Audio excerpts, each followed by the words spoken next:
हाँ सही तो राजनीति की राजनीति है वो 2-3 परिवारों के बीच में है। तीसरा कोई घुस जाता है वो उनके इशारे पर घुसता है। हाँ। और ये चोर बाजारी है। जब तक कोई व्यापक संघर्ष नहीं होगा, हाँ। जन क्रांति नहीं होगी, जब तक मेरे विचार से तो 2-3 घर है वो लोगों को फ्री करने वाले नहीं।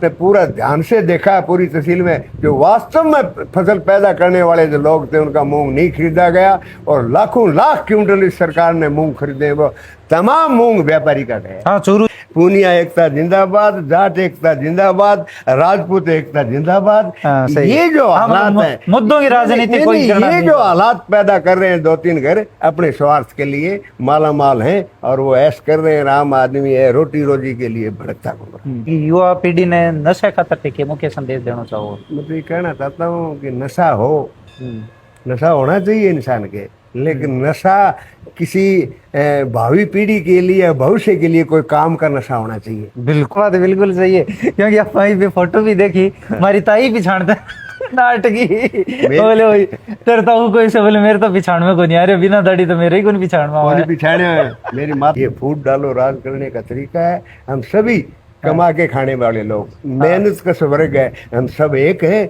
और जो जाट एकता जिंदाबाद, पूनिया एकता जिंदाबाद, राजपूत एकता जिंदाबाद, इस तरह की जो न्यारी न्यारी क्वालिटी है वो अपने स्वार्थ के लिए लोगों को गुमराह कर रहे हैं और अपनी चोरी जारी रखने के लिए नारा है। और बाकी आम जनता के लिए कोई लेना देना नहीं। कि मूंड मुंडाए हरी मिले सबको ले मुंडाए, और बार बार मूंडते भेड़ बेकुंड क्यों न हो जाए। दाढ़ी रखने से कोई काम नहीं। पार्टियां 2 ही हैं, कमा के खाने वाला और लूट के खाने वाला। ये कि कांग्रेस और बीजेपी, कोई कांग्रेस बीजेपी संगठन नहीं है, ये 2 दल है।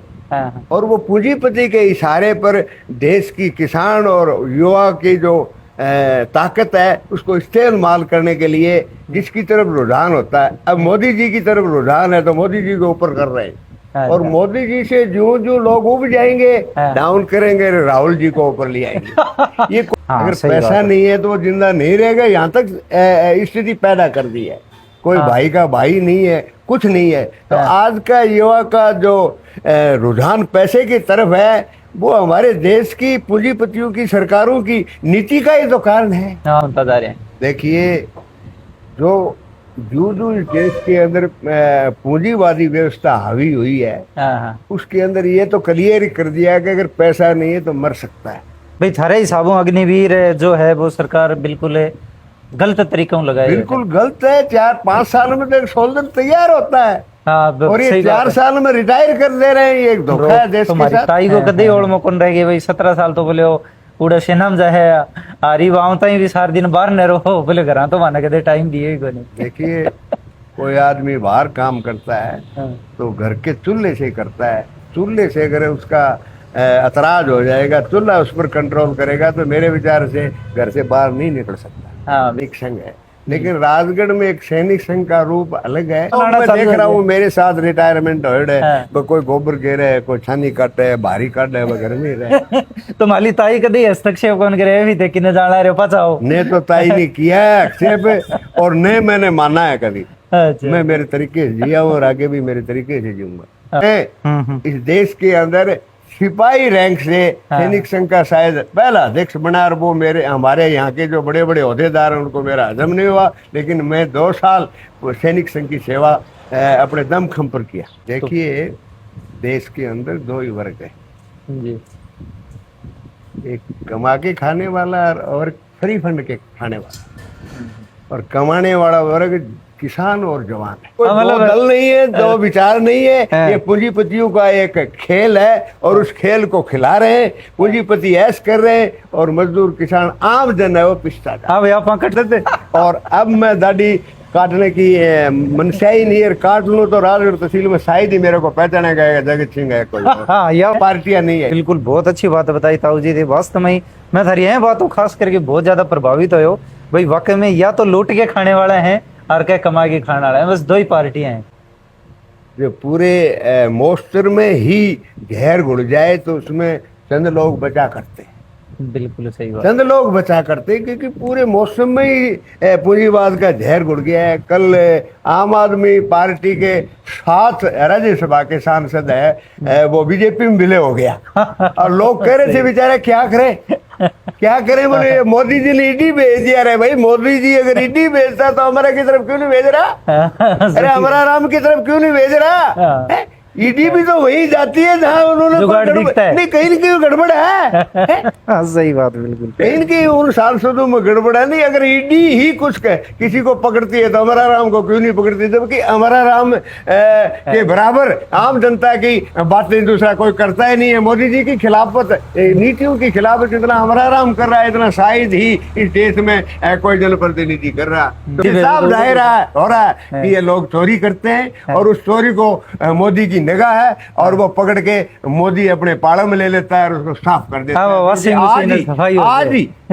आज ही बंगाल का जो मुख्यमंत्री है आज शपथ ली है, उस मुख्यमंत्री को 2017 में चोरी करते हुए इसी मोदी जी की सरकार ने पकड़ा था और उसने बीजेपी ज्वाइन कर लिया था, उसको मुख्यमंत्री। ये शोषण ऐसे ही जारी रहेगा। मैं पिछले रिटायरमेंट के बाद 30 साल से देख रहा हूँ। वो इधर वाला इधर पाड़े में आ जाता है, इधर वाला उस पाड़े में चला जाता है। किसानां के वाकई में आज के टाइम एमएसपी पर उनका फसल लिए जा रही है कि कौन ही लिए जा रही, और नहीं भी लिए जा रही है तो उनको जिम्मेदार कौन है? एमएसपी लागू नहीं है। नो, बिल्कुल नहीं है एमएसपी। बहुत किसानों का नहीं जी, बिल्कुल नहीं है एमएसपी। एमएसपी का मतलब है कि रुपए क्विंटल है। एमएसपी का मतलब है कि उससे नीचे अगर कोई अनाज खरीदेगा उस पर कार्रवाई होगी। भाव तय कर दिया सिरसम का, आज के मौसम की बात करेंगे। इससे नीचे अगर ये दोनों जींस कोई खरीदता है तो उस पर मुकदमा दर्ज होगा। अच्छा, मूंग हो, गुआर हो, मोट हो, चना हो, पैदा करने वाले के लिए एमएसपी नहीं है। ये एमएसपी है सिर्फ व्यापारियों को फायदा देने के लिए। आम जो किसान पृथ्वी का सीना चीर के जो अन्न पैदा करता है उसके लिए नहीं है हमें। ये बीमा फसल बीमा योजना, प्रधानमंत्री फसल बीमा योजना है। ये सिर्फ पूंजीपतियों को लूट मालामाल करने के लिए, किसान को बेवकूफ बनाने की योजना है।